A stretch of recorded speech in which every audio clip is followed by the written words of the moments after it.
Pada musim panas tahun 1812, sekitar 500 tentara Prancis sampai ke perbatasan Rusia, dipimpin oleh sang kaisar Napoleon Bonaparte. Misi utama mereka adalah menaklukkan kekaisaran Rusia.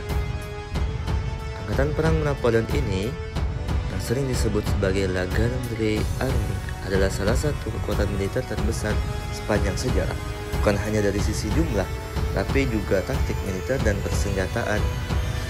Namun apa daya, misi serangan ke Rusia ini juga menjadi salah satu awal kemunduran kekuasaan Napoleon. Ini karena kekalahan yang diderita menandai awal kemunduran era Napoleontik. Walaupun demikian, kisah perang Napoleon ini sukses menempatkan sebagai salah satu jenderal militer paling besar sepanjang sejarah. Tercatat sekitar 2,5 juta orang Perancis dijadikan tentara di era Napoleon. 2,5 juta.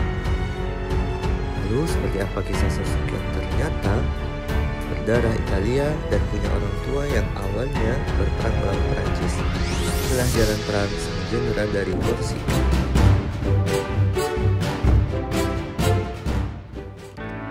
Napoleon lahir di Ajaccio, Korsika pada 15 Agustus 1769.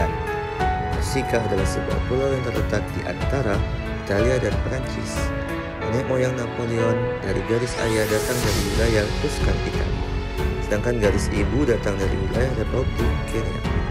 Ayah Napoleon sendiri bernama Carlo Maria di Bonaparte, dikenal sebagai seorang pengacara dan diplomat. Sedangkan ibunya, Marisa Letizia Bonaparte, adalah seorang bangsawan. Era kelahiran Napoleon ditandai dengan mulainya Prancis menganeksasi Korsika. Menariknya, orang tua Napoleon ikut dalam gerakan perjuangan melawan penduduk Rusia. Garis keluarga Napoleon yang rata-rata adalah bangsawan memang secara tidak langsung mempengaruhi kehidupannya. Kiprah orang tuanya juga sangat mempengaruhi Napoleon. Ketika ia bersekolah di akademik militer di Perancis, Napoleon muda dikenal sebagai seorang Korsika nasionalis dan mendukung kemerdekaan Korsika dari Perancis.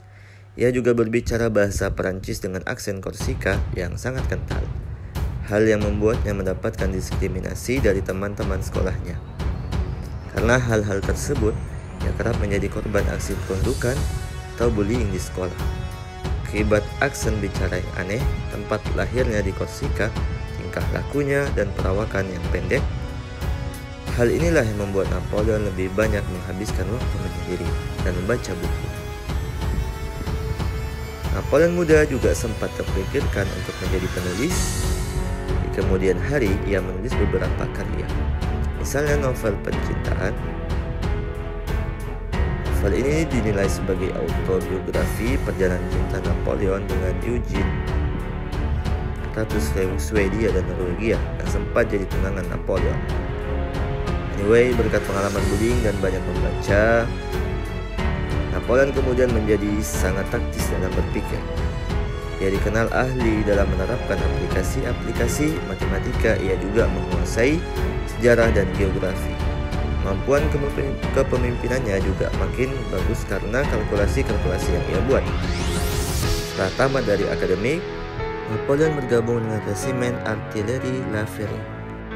Ia kembali ke Korsika dan larut dalam konflik segitiga antara para pendukung kerajaan Perancis, para revolusioner yang ingin menghapus keluarga kerajaan, dan para nasionalis Korsika yang ingin merdeka dari Perancis.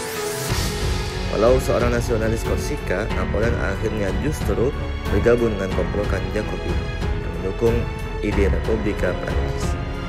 Kaum Jacobin dikenal sebagai salah satu motor utama dalam revolusi Perancis. Pada tahun 1793, Napoleon menerbitkan pamflet pro-republika berjudul La Soutane. Pamflet ini membuat kesepakatan dukungan dari Agustin, adik dari pimpinan revolusi Maximilian. Napoleon kemudian mendapatkan jabatan sebagai komandan senior dalam pasukan Republik. Setelah terlibat dalam banyak pertempuran bagi kaum revolusi, ia naik pangkat menjadi brigadir jenderal saat usianya masih 24 tahun. Ia kemudian melanjutkan kampanye penguasaan wilayah mulai ke Italia, Jerman, Austria, termasuk hingga sampai ke Mesir. Kesuksesan perang-perang yang dilakukan oleh Napoleon tidak lepas dari kemampuannya mengkomunikasikan strategi-strategi perang yang dilakukan oleh jenderal-jenderal besar dalam sejarah. Nama-nama misalnya Alexander the Great, Julius Caesar, Scipio Africanus, hingga Hannibal Barca adalah sosok-sosok yang dipelajarinya. Semua strategi para jenderal itu dikombinasikan dengan pengetahuan dan kalkulasi yang dimilikinya. Kisah-kisah perangnya memang membuat ia kembali ke Perancis dengan status sebagai pahlawan. Berkat kemampuannya membangun koalisi, ia akhirnya terpilih menjadi konsul pertama Perancis untuk periode 10 tahun.